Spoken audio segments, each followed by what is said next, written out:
আসসালামু আলাইকুম, কেমন আছেন আপনারা? আশা করি ভালো আছেন। আলহামদুলিল্লাহ আমরা ভালো আছি। এই যে আর একটা ভিডিও নিয়ে চলে আসলাম। এটা কুলতির ডাল। পেটে পাথর হলে এই ডালের পানি খেলে পাথর গলে যায়।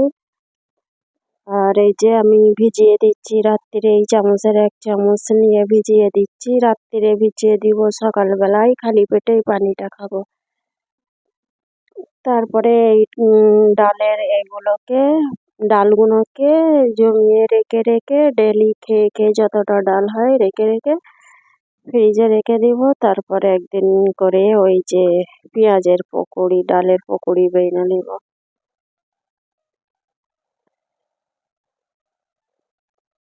ভালো করে ধুচ্ছি, নেই তো নোংরা ফোংরা থাকবে, বালি থাকবে অনেক।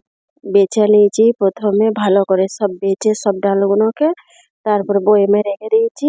আর এই যে ভিজিয়ে দেওয়ার সময় ফের ভালো করে ধুচ্ছি, ধুয়ে ভালো ফিল্টার পানি দিয়ে ভিজিয়ে দেব। যতটা দরকার ততটা আমি দিয়ে দিচ্ছি। একটু কম দিলে একটু কষা লাগে, বেশি পানি দিলে অতটা খারাপ লাগে না খেতে গেলে। আর কম পানি দিলে খেতে গেলে একটু খারাপ লাগে। এই যে কতদিনের হয়ে গেছে রেখে রেখে, সেইগুলোকে আমি পিষে নেব। একেও ভালো করে ধুয়েছি, মানে আইসে রেখেছিলাম তো সব আইস জমে গেছে, সেই জন্য আইসগুলো ভালো করে এই পানি দিয়ে ধুচ্ছি। ভেঙে ভেঙে নিচে ডালগুলো পুরো জমে গেছে। এই যে কত সুন্দর হয়ে গেছে, আর জমানো নেই, পুরো খুলে গেছে। আর এই মিক্সারে দিয়ে পিষে নেব। আর আমার হাজারবার ধোয়া পেশা আছে, এই ভাববো না আর একবার কি দুবার ধোবো, কিন্তু আমার মনে যেন পুষাই না, খালি বারবার ধুতেই থাকবো ধুতেই থাকবো। 1-2 বার ধুলে হয় না। এই যে মিক্সারটাও ধুয়ে নিয়েছি। আমার ফিরবি পলিথিনের ভিতরে ভরা থাকে, ধুয়ে ভালো করে পরিষ্কার করে পুঁছে তারপরে আমি পলিথিনে জড়িয়ে রেখে দেবো। ফের যখন আমি কোনো কাজ করব তখন ফের মিক্সারটা হাজারবার ধুতে থাকবো। এই ডালের করার জন্যে সব মশলাগুলো নিয়েছি, পেঁয়াজ কুচি আর লঙ্কা কুচি আর যা যা মশলা লাগে সব কিছু ঘরোয়া মশলা ওই যে সব নিয়েছি। দিয়ে পেঁয়াজটাকে ভালো করে কষতে এর সঙ্গে মশলাগুলোর সঙ্গে আগে করে নেবো। আর ডাল তো পিসা হয়ে গেছে, আর একটু বেসন দিব। আর এই যে এরকম ডালটা পিষে রেখেছি, একটু বেসনটা দিলে পরে হয় কি ভালো হয়, বেশ ভাগে না, বাইন্ডিংটা ভালো হয়।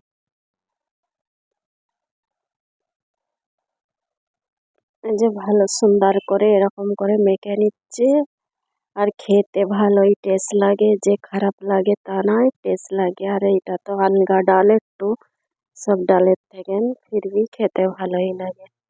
আর এই যে তেল কড়াই বসিয়ে দিয়েছি,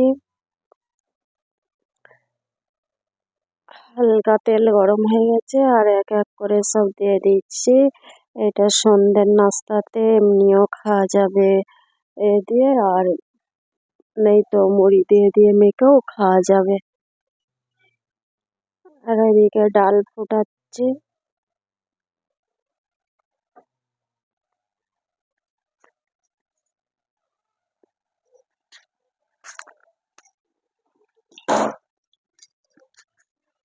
তারপর দিনের সকালবেলায় আমি পিছনে কড়ই পাতা তুলতে এসেছিলাম। আর হাজব্যান্ডকে বলছি চলো পিছনে যাব, কড়ই পাতা আনবো। কড়ই পাতা নিয়ে এলে কি ডালেতে ভাজিতে দিলে বেশ ভালো লাগে। আর পিছনেই যারা থাকে তাদের ঘর বকরি অনেক আছে। আর এত মশা কেটেছে, সকালেও এত মশাইরা কি কেটে থাকে কে বা জানে। খুব সুন্দর জায়গা পিছনটায়, বহুত ভালো লাগে। আর অন্য কোথায় যাওয়ার দরকারই পড়বে না, এই যে নদীর পাড়ে এসে বসলেই মনটা ফ্রি হয়ে যাবে, কিন্তু আসা হয় না। ওই যে মশা থাকে, ওইখান দিয়ে আসতে গেলে মশা থাকে, সেই জন্য আর আসতেও ভালো লাগে না। কিন্তু এখানে এলে যেতেও ইচ্ছা করে না। এই যে নদী, এই যে বর্ষাকাল অনেক পানি হয়ে গেছে নদীটা। এই নদীটা ছোট নদী নয়, অনেক বড় নদী এইটা। এই যে রাস্তা করে দিয়েছিল পিছন দিকে, সেই রাস্তাটা আর একটু যদি জুড়িয়ে দিত রাস্তাটা, আমার বাবুর স্কুলটা কাছে হয়ে যেত, আমাদের ঘরের এইখান দিয়েই চলে যেত। আর অত দূরও লাগতো নি, আর কিছু গাড়ি ঘোড়ারও পেরেশানি হতো নি। এইখানেই পিছনে যে মসজিদটা আছে, মসজিদ আর ওই সাইড দিয়ে পোল আছে। নিচেই নামছি, এই নদীর এই যে রাস্তাগুলো বেরিয়েছে ওইখানে যাচ্ছি। এত ভালো লাগছিল এইখানটা থেকে, যেন মনে হয় এখানে বসে থাকি।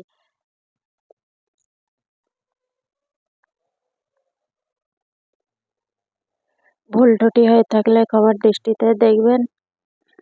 ভিডিও ভালো লাগলে সাবস্ক্রাইব করবেন, লাইক দেবেন। আকাশের মেঘটা কত সুন্দর লাগছে, যেন ফেনা হয়ে আছে, দারুণ লাগছে। সবাই এখানে বসে মাছ ধরতে থাকে।